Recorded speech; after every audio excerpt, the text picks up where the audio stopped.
Shalom.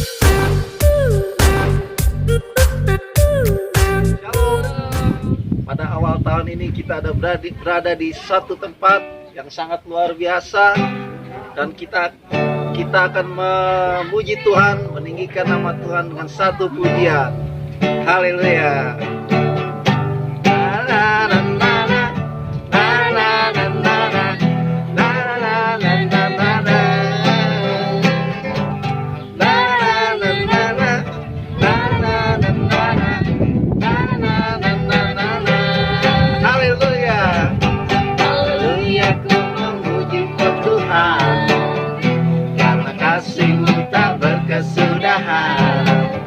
Tiada bernapas memuji Sang Raja, di atas gunung dan di dalam samudra. Tanganku ku angkat padamu, mensyukuri rahmat yang Kau beri. Kakiku melompat bagimu, Bapa rahmat-Mu baru setiap pagi. Bersyukurlah, kepada Tuhan, sebab Dia baik, bahwasanya untuk selamanya. Kasih setianya, kasih setianya. Na na na na na na na na na na na na na na na na na na na.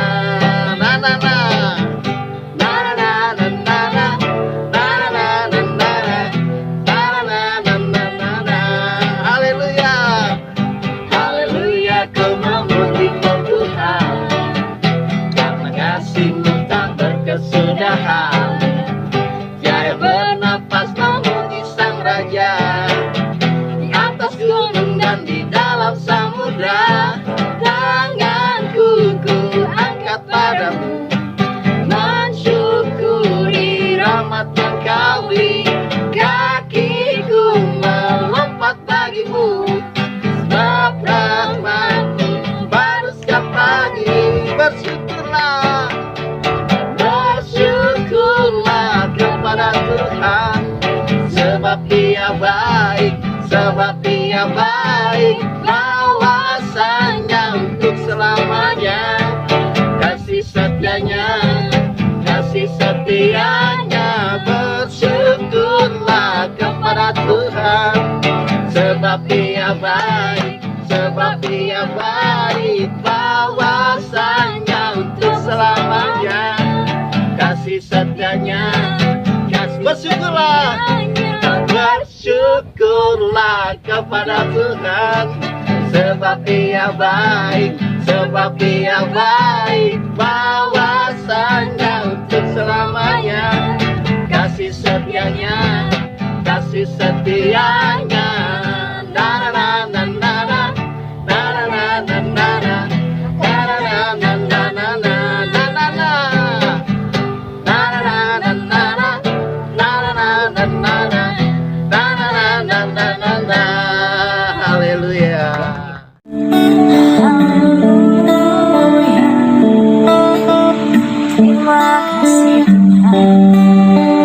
Terima kasih Yesus.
lewati cobaan, ku tetap percaya waktu Tuhan pasti yang terbaik.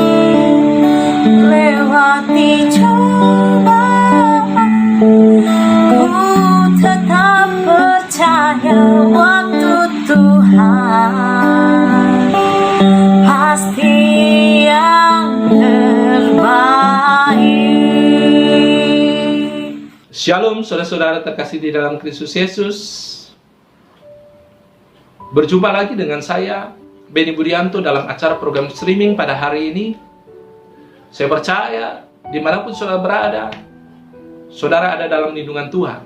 Dan kita mau bertumbuh di dalam Dia. Kita mau dikuatkan, dipulihkan di dalam Dia, supaya kita menjadi pribadi yang semakin berkenan kepada Dia. Untuk itu saudara, kita akan merenungkan kebenaran firman Tuhan. Dan sebelumnya mari kita bersatu di dalam doa. Bapa kami yang bertata di dalam kerajaan surga, kami bersyukur kami ada karena anugerah-Mu. Saat ini kami boleh bertemu kembali Tuhan secara online, dan kami rindu merenungkan kebenaran firman Tuhan.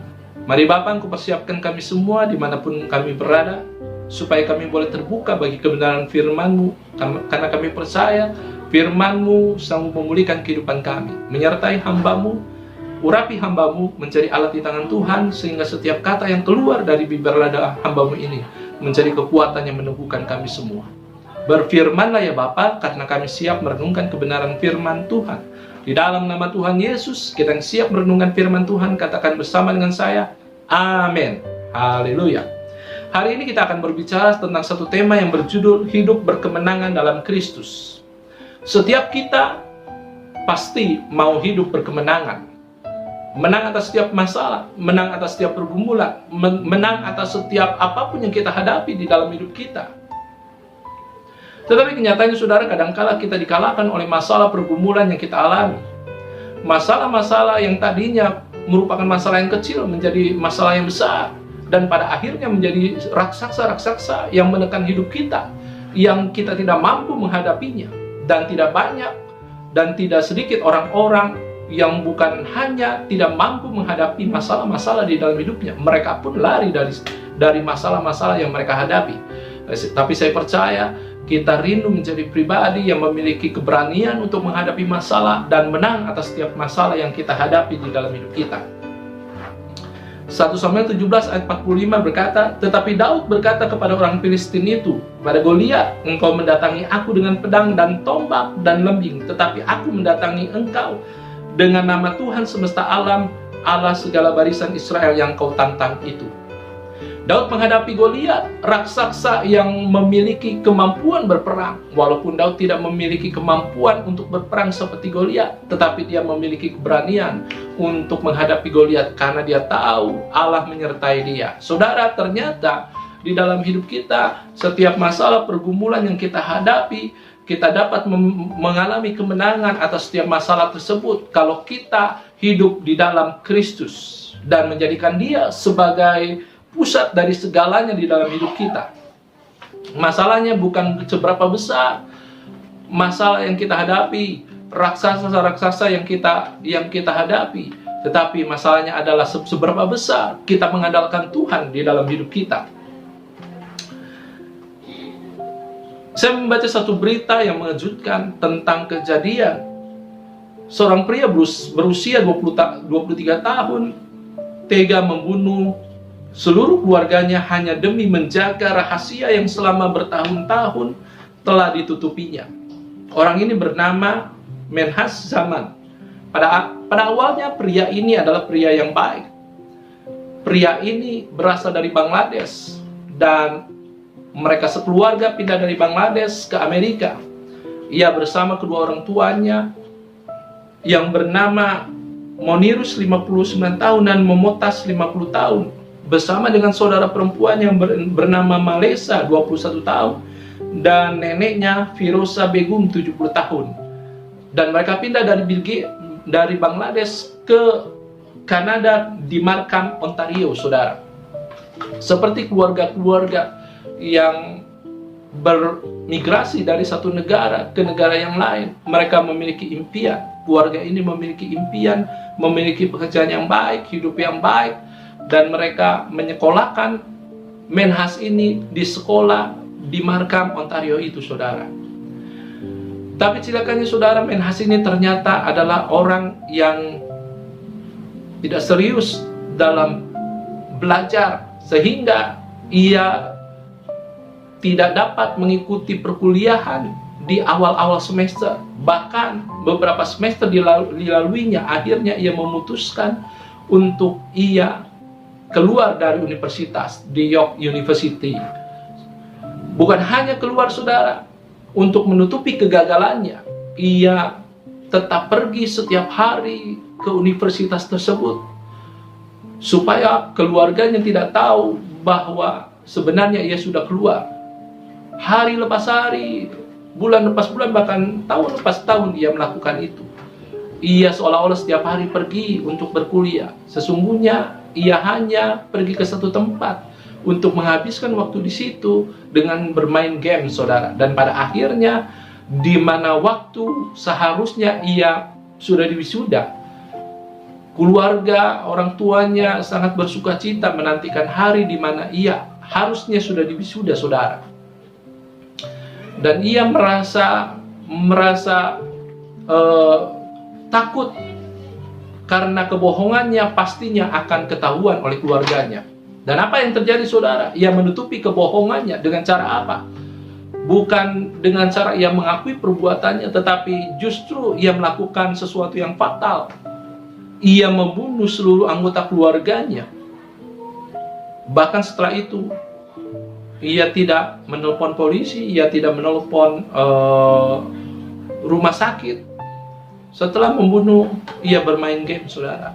Ia bercerita dengan teman-temannya di game bahwa ia telah melakukan sesuatu, yaitu membunuh anggota keluarganya. Teman-temannya tidak percaya, sampai pada akhirnya ia selfie sendiri dengan memegang pisau yang digunakan untuk membunuhnya. Ia memotret korban-korban yang ia bunuh, saudara, dan itu membuat teman-teman gamesnya menjadi percaya dan melaporkan dirinya ke polisi. Pada akhirnya, Menhas zaman ini diancam dengan 4 kasus pembunuhan sekaligus. Sangat tragis, saudara. Menhas memiliki masalah, yaitu ia berbohong atas kegagalan di dalam perkuliahannya. Ia menutupi kebohongan itu dengan kebohongan yang lain. Ia tidak mengatasi masalahnya, tetapi ia membuat masalah itu semakin membesar, dan pada akhirnya masalah itu menjadi raksasa-raksasa yang menekan hidupnya. Ia tidak bertobat, tetapi justru lebih parah, ia melakukan hal yang seharusnya tidak dia lakukan, yaitu membunuh seluruh anggota keluarganya hanya untuk menutupi kebohongannya. Saudara yang kekasih di dalam Kristus Yesus, sangat tragis sesuatu yang terjadi di dalam hidup kita tatkala kita lari dari setiap permasalahan yang kita hadapi. Sesungguhnya masalah itu seperti sebuah gelas yang sejatinya ringan, tetapi kalau gelas itu terus kita pegang dengan tangan kita, berlalunya dengan waktu kita memegang gelas itu akan terasa memberatkan tangan kita, bahkan tangan kita akan terasa lelah. Begitu juga dengan masalah. Tatkala masalah terus kita pegang terus, dan pada akhirnya kita merasa lelah, kita dipatahkan oleh masalah, akhirnya kita berputus asa. Itulah sebabnya Yesus berkata, "Marilah kepadaku, hai kamu yang letih lesu dan berbeban berat, aku akan memberikan kelegaan kepadamu." Masalah-masalah yang kecil harusnya dapat kita atasi dengan kekuatan yang berasal daripada Tuhan. Tetapi kalau masalah-masalah kecil itu tidak kita atasi, akan menjadi raksasa-raksasa yang menekan kehidupan kita, dan kita tidak mampu menghadapi raksasa-raksasa itu. Pada akhirnya kita dikalahkan oleh raksasa-raksasa atau masalah-masalah di dalam kehidupan kita. Max Lucado berkata, "You face giants by facing God first. Focus on giants, you stumble. Focus on God, you giants stumble." Artinya, pada saat engkau menghadapi raksasa-raksasa di dalam hidupmu, engkau harus lebih dahulu menghadap Tuhan. Supaya apa, saudara? Supaya kita memiliki fokus, memiliki konsentrasi untuk kita memandang Tuhan. Karena pada saat kita hanya memandang raksasa-raksasa atau masalah-masalah di dalam hidup kita, maka kita akan dijatuhkan. Tetapi tatkala kita memusatkan diri pada Tuhan, maka masalah-masalah itu atau raksasa-raksasa itu akan dijatuhkan. Saudara, menjadi kerinduan kita hidup dalam kemenangan lepas kemenangan. Bagaimana caranya kita memiliki hidup berkemenangan di dalam Kristus? Mari kita renungkan lebih jauh kebenaran ini di dalam 1 Samuel 17. 1 Samuel 17, satu pasal ini menceritakan tentang Daud dan Goliat. Bagaimana Goliat menantang seluruh barisan tentara Israel. Bagaimana Goliat mencemooh bangsa Israel, tentara-tentara Israel. Bagaimana hari lepas hari pada saat itu Daud menantang barisan Israel untuk berperang dengan dia 1 lawan 1, dan tidak ada seorang pun di dalam barisan tentara Israel yang memiliki keberanian untuk berperang terhadap Goliat. Dan pada akhirnya ada satu pribadi yang bernama Daud. Daud memiliki keberanian untuk menantang Goliat. Bukan hanya memiliki keberanian, tetapi Daud mengalami penyertaan Tuhan sehingga ia dapat mengalahkan Goliat. Sehingga melalui peristiwa Daud dan Goliat ini, kita dapat memahami bahwa raksasa-raksasa yang ada di dalam diri kita atau masalah-masalah yang kita hadapi hari lepas hari dapat kita kalahkan dengan penyertaan Tuhan di dalam hidup kita. Mari saudara, melalui satu pasal di dalam 1 Samuel 17 ini, saya akan bacakan beberapa ayat yang menggambarkan bagaimana Daud dapat mengatasi Goliat di dalam peperangan yang terjadi pada saat itu. Saya akan bacakan buat saudara 1 Samuel 17 ayat 1 sampai dengan 2. Orang Filistin mengumpulkan tentaranya untuk berperang. Mereka berkumpul di Soko yang di tanah Yehuda dan berkemah antara Soko dan Azeka di Efes Damim. Saul dan orang-orang Israel juga berkumpul dan berkemah di lembah Terbantin. Mereka mengatur barisan perangnya berhadapan dengan orang Filistin. Ayat yang ketiga sampai 4 berkata, orang Filistin berdiri di bukit sebelah sini dan orang Israel berdiri di bukit sebelah sana, dan lembah ada di antara mereka. Lalu tampillah keluar seorang pendekar dari antara orang Filistin, namanya Goliat dari Gad, tingginya 6 hasta sejengkal. Ayat yang ke-10, pula kata orang Filistin itu atau kata Goliat, aku menantang hari ini barisan Israel, berikanlah kepadaku seorang supaya kami berperang seorang lawan seorang. Ayat 32 sampai 33, berkatalah Daud kepada Saul, janganlah seseorang menjadi tawar hati karena dia atau karena Goliat. Hambamu ini akan pergi melawan orang Filistin itu. Tetapi Saul berkata kepada Daud, tidak mungkin engkau dapat menghadapi orang Filistin itu melawan dia, sebab engkau masih muda, sedang dia sejak dari mudanya telah menjadi prajurit. Ayat 45, tetapi Daud berkata kepada orang Filistin itu, kepada Goliat, engkau mendatangi aku dengan pedang dan tombak dan lembing, tetapi aku mendatangi engkau dengan nama Tuhan semesta alam, Allah segala barisan Israel yang kau tantang itu. Dan ayat 49, lalu Daud memasukkan tangannya dalam kantungnya, diambilnyalah sebuah batu dari dalamnya, diumbannya, maka kenalah dahi orang Filistin itu, sehingga batu itu terbenam ke dalam dahinya dan terjerumuslah ia dengan mukanya ke tanah. Haleluya. Saudara, melalui pembacaan beberapa ayat dari pasal 17 ini menggambarkan bahwa ada satu pribadi yang bernama Goliat memiliki kemampuan untuk berperang dan memiliki perawakan yang sangat besar, sehingga dapat dikatakan Goliat adalah raksasa di antara orang-orang Filistin pada saat itu. Ia menantang barisan Israel pada saat bangsa Israel berhadapan-hadapan dengan bangsa Filistin untuk berperang. Dan Goliat menantang seluruh barisan tentara Israel untuk berperang 1 lawan 1. Tetapi di antara tentara bangsa Israel tidak ada seorang pun yang berani untuk menghadapi Goliat pada saat itu, saudara. Sampai pada akhirnya Daud yang sebenarnya tidak ikut dalam tentara Israel. Dia hanya pergi untuk menjumpai saudara-saudaranya, untuk membawa perbekalan bagi saudara-saudaranya. Ia mendengar kesombongan Goliat menantang barisan tentara Israel. Ia tergugah hatinya. Untuk apa, saudara? Untuk menghadapi Goliat yang mencemooh barisan tentara Israel. Dan kalau kita lihat peristiwa ini, saudara, sebenarnya Raja Saul menyaksikan bagaimana Daud dapat menghadapi Goliat. Goliat adalah tentara yang sudah terlatih, sedangkan Daud adalah pribadi yang tidak memiliki kemampuan atau pengalaman dalam berperang. Dia hanya memiliki pengalaman menghadapi kawanan binatang buas pada saat binatang-binatang buas menerkam kambing dombanya. Tetapi untuk berperang dia tidak memiliki pengalaman untuk itu. Walaupun seperti itu, saudara, akhirnya Raja Saul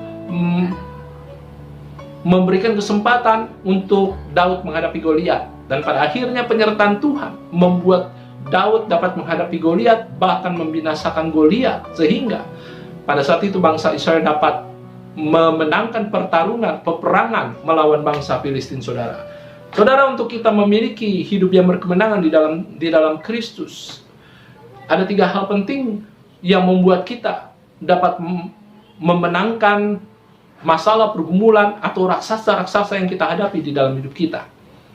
Buka hati kita, supaya kita dapat memahami kebenaran-kebenaran ini, dan pada akhirnya kita menjadi pribadi yang mempersiapkan diri untuk menghadapi peperangan, menghadapi masalah, pergumulan di dalam hidup kita, dan kita memenangkan pergumulan, permasalahan yang kita hadapi.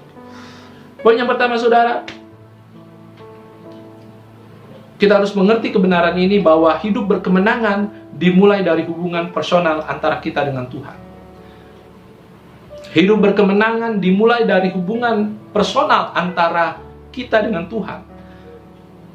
Kita membaca perikop 17 ini dan kita mengambil satu kesimpulan bahwa kamp latihan Daud bukan berada di tempat latihan berperang, tetapi pada kesendirian dia bersama dengan Allah saat berada di padang menjaga kawanan kambing domba.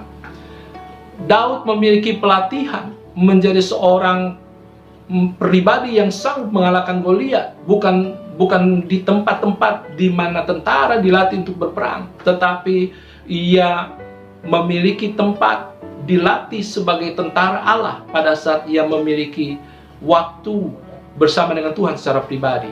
Di mana, saudara? Di tempat di mana ia menjaga kawanan kambing dombanya. Mari kita lihat ya di ayat 33. Tetapi Saul berkata kepada Daud, "Tidak mungkin engkau dapat menghadapi orang Filistin itu untuk melawan dia, sebab engkau masih muda. Sedang dia atau Goliat sejak dari masa mudanya telah menjadi prajurit." Saul menyaksikan kapabilitas Daud. Dia berkata, "Engkau masih muda." Tetapi Goliat dari masa mudanya ia sudah menjadi prajurit. Tetapi Daud berkata kepada Saul, ayat 34, "Hambamu ini biasa mengembalakan kambing domba ayahnya. Apabila datang singa atau beruang yang menerkam seekor kambing domba dari kawanannya, maka aku mengejarnya, menghajarnya, melepaskan domba itu dari mulutnya. Kemudian apabila ia berdiri menyerang aku, maka aku menangkap janggutnya, lalu menghajarnya dan membunuhnya." Seolah-olah ada paradoks, saudara. Di satu sisi Saul berkata bahwa Daud tidak memiliki kemampuan untuk berperang. Padahal Goliat adalah pribadi yang sudah dilatih sejak masa mudanya untuk berperang, dan dia adalah tentara yang pandai untuk berperang. Daud berkata bahwa dia memiliki pengalaman bukan berperang, tetapi dia memiliki pengalaman. Ia menjaga kawanan dombanya pada saat kawanan dombanya diterkam oleh singa atau diterkam oleh beruang. Ia melepaskan dari binatang-binatang buas itu. Dan yang menarik, saudara, di sini ternyata Daud dilatih oleh Tuhan secara pribadi. Bukan pada saat ia berperang melawan singa atau melawan beruang, tetapi ia dilatih secara pribadi pada saat ia memiliki kesendirian bersama dengan Tuhan, bersama dengan Allah yang ia sembah. Keintiman bersama dengan Tuhan secara pribadi menjadi awal untuk kita hidup di dalam kemenangan lepas kemenangan. Karena kita mengerti hidup berkemenangan dimulai dari hubungan personal kita dengan Tuhan. Mengapa seperti itu, saudara? Karena pada saat kita memiliki keintiman dengan Allah, kita dipersiapkan Allah untuk menghadapi masalah dan raksasa-raksasa di dalam hidup kita. Pada saat kita memiliki keintiman dengan Tuhan, memiliki hubungan yang personal dengan Tuhan, sesungguhnya pada saat itu kita memiliki waktu-waktu di mana kita dipersiapkan untuk menghadapi masalah, pergumulan, bahkan raksasa-raksasa di dalam hidup kita. Sehingga Maria memutuskan untuk duduk diam di bawah kaki Yesus, sedangkan Marta bersibuk-sibuk untuk menyiapkan makanan bagi Yesus. Dan Yesus berkata, Maria sudah mengambil yang terbaik dan tidak pernah akan diambil dari dirinya. Keintiman menjadi sesuatu yang penting di dalam hidup kita sebagai orang percaya. Karena keintiman kita dengan Allah mempersiapkan kita menghadapi masalah atau raksasa-raksasa di dalam hidup kita. Dan keintiman dengan Allah pastinya melahirkan keberanian untuk menghadapi raksasa di dalam hidup kita. Saudara perhatikan di sini. Di dalam ayat yang 32-33, berkatalah Daud kepada Saul, janganlah seseorang menjadi tawar hati karena dia atau karena Goliat.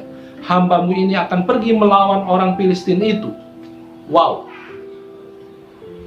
Daud menasihati jangan ada seorang pun yang tawar hati karena Goliat.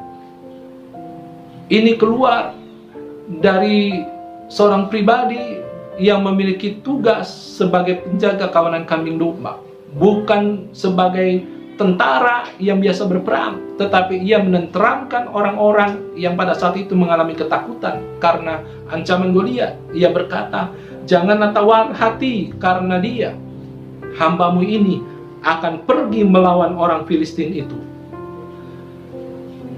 Kata-kata ini keluar dari Daud karena ia memiliki pengenalan akan Allah yang dia sembah. Ia mengerti bahwa Allah yang dia sembah pastinya akan menyertai dia, sehingga dia memiliki keberanian untuk menghadapi Goliat, dan ia berkata ia akan pergi menghadapi Goliat. Keintiman kita bersama dengan Tuhan melahirkan keberanian untuk kita menghadapi masalah-masalah, bahkan raksasa-raksasa di dalam hidup kita. Karena kita mengerti Allah yang kita sembah adalah pribadi yang memberikan keberanian kepada kita. Firman Tuhan berkata, sebab dia memberikan bukan roh ketakutan, tetapi roh keberanian. Haleluya.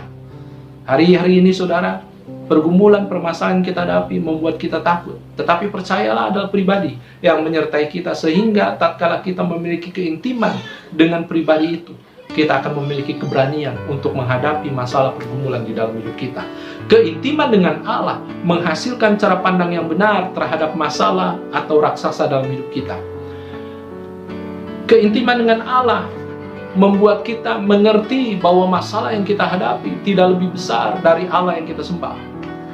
Daud memiliki hubungan yang intim dengan Allah yang dia sembah, sehingga ia melihat Goliat bukan menjadi raksasa yang menakutkan, tetapi hanya satu pribadi yang sombong, yang mestinya dihancurkan karena kesombongannya, yang mestinya dihancurkan karena Allah beserta dengan dia. Hari ini kita diajarkan untuk kita boleh memiliki keintiman bersama dengan Tuhan, karena hidup berkemenangan dimulai dari hubungan yang personal, hubungan yang intim antara kita dengan Allah. Poin yang kedua saudara, untuk kita memiliki hidup yang kemenangan di dalam Kristus, kita harus mengerti kebenaran yang kedua ini. Kerendahan hati menjadi syarat utama untuk hidup dalam kemenangan lepas kemenangan. Kerendahan hati adalah syarat utama hidup berkemenangan. Haleluya. Kerendahan hati ternyata memberi motivasi yang benar untuk kita menghadapi masalah. Pada saat Daud mendengar bagaimana Goliat mencemooh barisan Filistin, ayat 26, lalu berkatalah Daud kepada orang-orang yang berdiri di dekatnya, apakah yang akan dilakukan kepada orang yang mengalahkan orang Filistin itu dan yang menghindarkan semua dari Israel? Siapakah orang Filistin yang tak bersunat ini sampai ia berani mencemoohkan barisan daripada Allah yang hidup? Glory bagi nama Tuhan. Saudara, sebelum Daud berkata bahwa aku akan menghadapi Goliat, dia mendengar cerita-cerita dari orang-orang sekitarnya. Bagaimana orang-orang sekitarnya berkata bahwa siapapun yang sanggup menghadapi Goliat, ia akan diberikan harta yang luar biasa dari Raja Saul. Bahkan Raja Saul akan memberikan anaknya sebagai istrinya. Tetapi yang luar biasa, saudara, meskipun Daud tahu cerita itu, meskipun Daud tahu apa yang dikatakan oleh orang-orang yang pada saat itu ada di sekitarnya, ia tidak memiliki perhatian khusus terhadap sesuatu yang dapat dia miliki kalau dia menghadapi Goliat. Tetapi yang luar biasa, ia memiliki motivasi yang benar untuk melawan Goliat. Apa motivasinya, saudara? Firman Tuhan berkata di dalam ayat 26, siapakah orang Filistin yang tak bersunat ini sampai ia berani mencemoohkan barisan daripada Allah yang hidup? Ia memiliki motivasi membela Allah yang dia sembahnya dari cemoohan orang yang tidak kenal Tuhan, dari cemoohan bangsa kafir yang tidak percaya kepada Tuhan. Artinya apa, saudara? Artinya Daud memiliki motivasi untuk melakukan kehendak Allah yang dia sembah di dalam hidupnya. Kerendahan hati memberikan motivasi yang benar untuk kita menghadapi masalah dalam hidup kita. Kita mungkin menghadapi masalah, tetapi pada saat kita merendahkan hati kita di hadapan Tuhan, Allah yang menjadi kekuatan kita, kita akan memiliki motivasi untuk menyelesaikan masalah dengan satu tujuan, supaya melalui masalah itu kita dapat melakukan kehendak Bapa di surga, supaya melalui masalah itu kita dapat memuliakan Dia di dalam hidup kita. Kerendahan hati membuat kita menaklukkan masalah dengan cara Allah. Kadangkala kita mau menghadapi masalah dengan cara kita, dengan pengalaman kita, dengan kepandaian kita, dan seringkali itu membuat kita menjadi gagal dalam menghadapi masalah. Tetapi tatkala kita merendahkan hati kita di hadapan Tuhan, tatkala kita merendahkan diri kita di hadapan Tuhan, maka sebenarnya saat itu kita sedang mempersilahkan Tuhan melakukan cara yang terbaik menurut pandangan Dia untuk menolong kita. Jadi kerendahan hati membuat kita menaklukkan masalah dengan cara Allah. Allah menentang orang yang sombong, tetapi Ia mengasihani orang yang rendah hati. Mengapa Allah menentang orang yang sombong? Karena orang yang sombong tidak mau mengandalkan kekuatan daripada Allah. Ia mau mengandalkan kekuatan dirinya sendiri. Orang yang sombong tidak mau mengandalkan cara-cara Allah bekerja di dalam hidup kita menyelesaikan masalah. Tetapi orang yang rendah hati memberikan keleluasan untuk Allah bekerja dengan caranya melalui masalah kita, sehingga kita melihat penyertaan Tuhan di dalam setiap masalah yang kita hadapi adalah luar biasa di dalam hidup kita. Dan ternyata, saudara, kerendahan hati membuat Allah bertindak bersama kita, mengalahkan raksasa-raksasa dalam hidup kita. Kerendahan hati membuat Allah bertindak bersama kita, mengalahkan raksasa dalam hidup kita. Mengapa kadang-kala kita gagal menghadapi raksasa-raksasa, masalah-masalah yang ada di depan kita? Karena kita tidak dapat merendahkan diri kita, merendahkan hati kita di hadapan Tuhan. Kita masih mengandalkan kekuatan kita sendiri. Kita masih mengandalkan pengertian, kepandaian, pengalaman kita sendiri. Tetapi hari ini firman Tuhan mengajar kita untuk kita memiliki kerendahan hati. Karena kita tahu kerendahan hati adalah syarat utama hidup berkemenangan di dalam Kristus. Mengapa, saudara? Karena kerendahan hati memberikan motivasi yang benar untuk kita menghadapi masalah. Karena kerendahan hati membuat kita dapat menaklukkan masalah dengan cara Tuhan. Karena kerendahan hati membuat Allah bertindak bersama kita, mengalahkan raksasa di dalam hidup kita. Miliki kerendahan hati, supaya melalui kerendahan hati kita dapat melihat perkara-perkara besar terjadi di dalam hidup kita. Karena melalui kerendahan hati Allah bekerja bersama dengan kita, menaklukkan masalah-masalah yang kita hadapi di dalam hidup kita. Poin yang terakhir, poin yang ketiga, untuk kita boleh hidup berkemenangan di dalam Kristus, poin yang ketiga yang harus kita renungkan bersama adalah kita harus menaruh iman yang kokoh hanya kepada Allah yang hidup. Menaruh iman atau kepercayaan kita yang kuat kepada Allah yang hidup.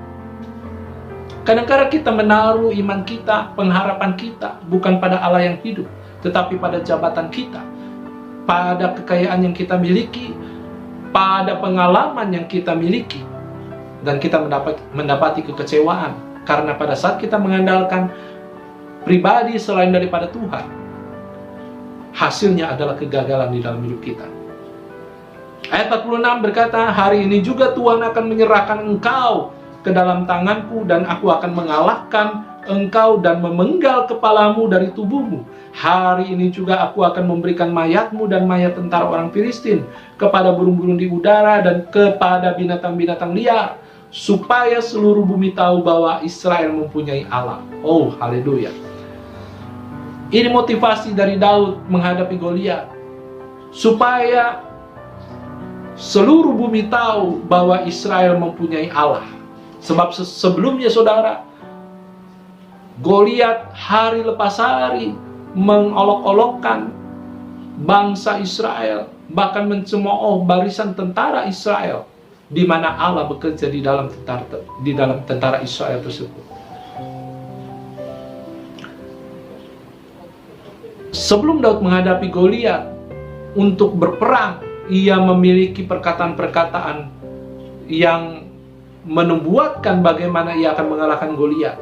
Tanpa ragu sedikit pun, ia berkata kepada Goliat, hari ini Tuhan akan menyerahkan engkau ke dalam tanganku.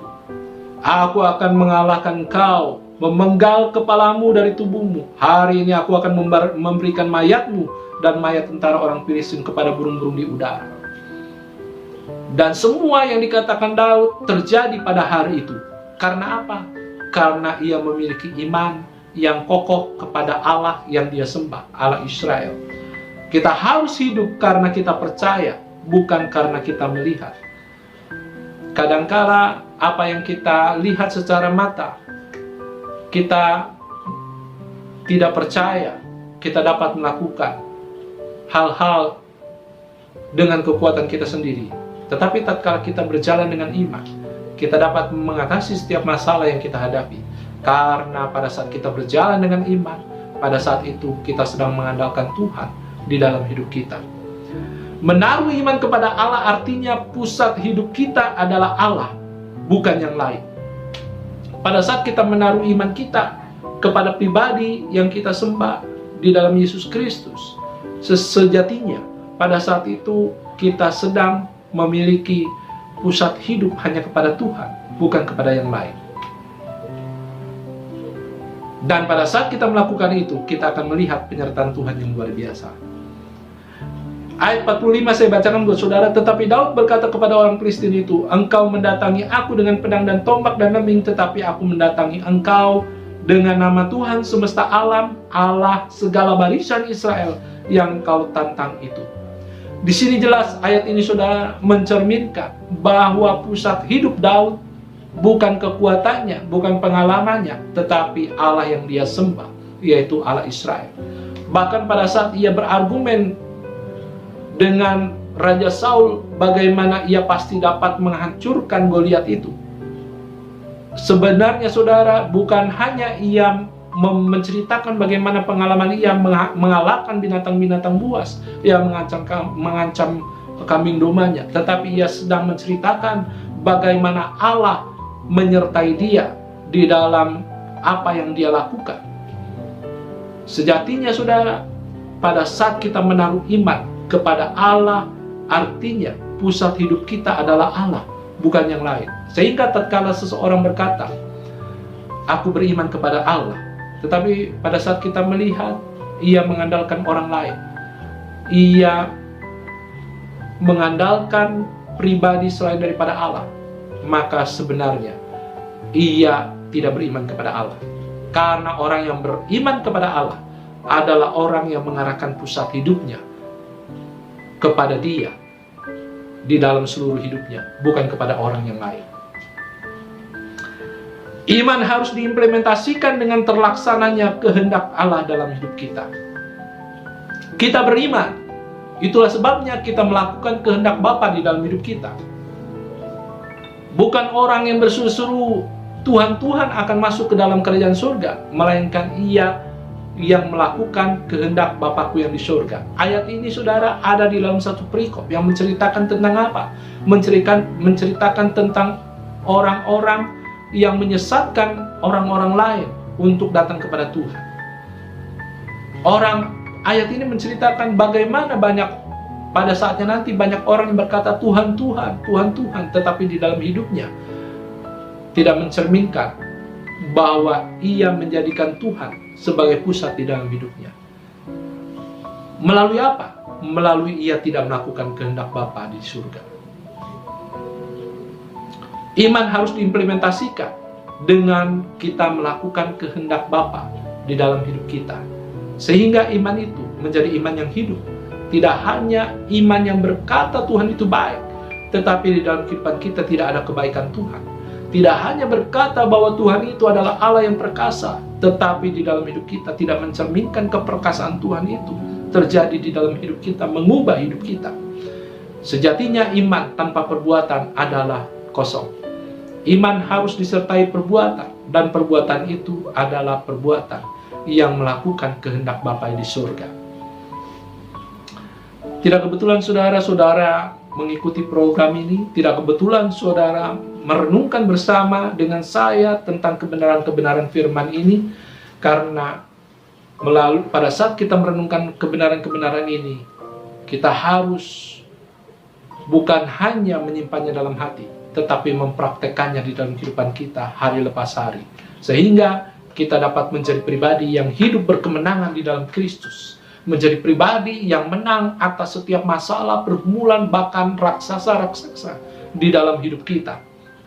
Pada saat kita mengerti 3 kebenaran ini dan kita melakukannya di dalam hidup kita. Yang pertama, untuk kita boleh hidup berkemenangan di dalam Kristus, kita harus memiliki hubungan yang personal, hubungan yang intim antara kita dengan Tuhan. Karena kita mengerti hidup berkemenangan dimulai dari hubungan yang personal antara kita dengan Tuhan. Dan poin yang kedua saudara, untuk kita boleh memiliki hubungan hidup yang berkemenangan di dalam Kristus, kita harus memiliki kerendahan hati. Karena kita tahu kerendahan hati adalah syarat utama untuk hidup berkemenangan di dalam Dia.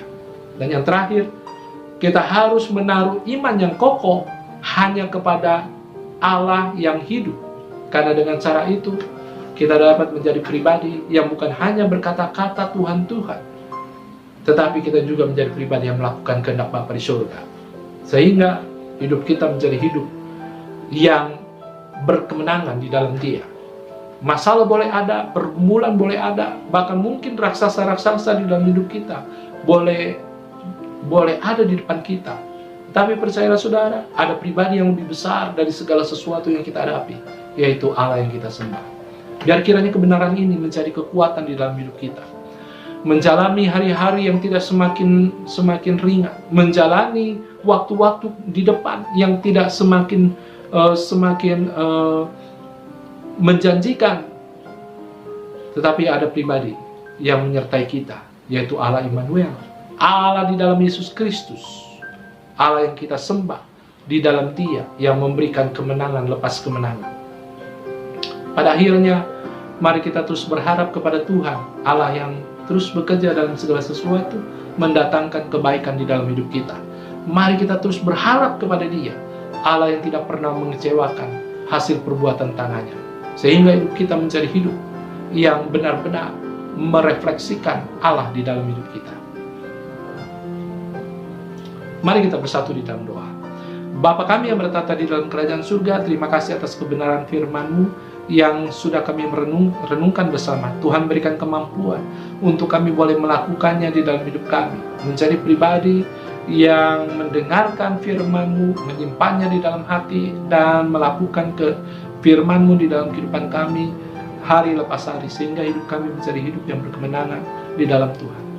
Berkati setiap pribadi lepas pribadi, jemaat-Mu dimanapun mereka berada. Tuhan lawat mereka yang sakit jamah dengan kuasa-Mu dalam nama Yesus. Yang lemah Tuhan kuatkan, yang sedang dalam kesedihan, kesusahan Tuhan hiburkan. Karena kami punya Allah yang luar biasa, Allah yang kami sembah di dalam nama Tuhan Yesus Kristus. Terima kasih Bapa. Ini doa ucapan syukur kami di dalam nama Tuhan Yesus, kita yang sudah diberkati Tuhan. Katakan bersama dengan saya, amin. amin buat firman Tuhan. Biar kiranya kebenaran firman ini menjadi kekuatan bagi kita semua. Tuhan Yesus memberkati. Haleluya.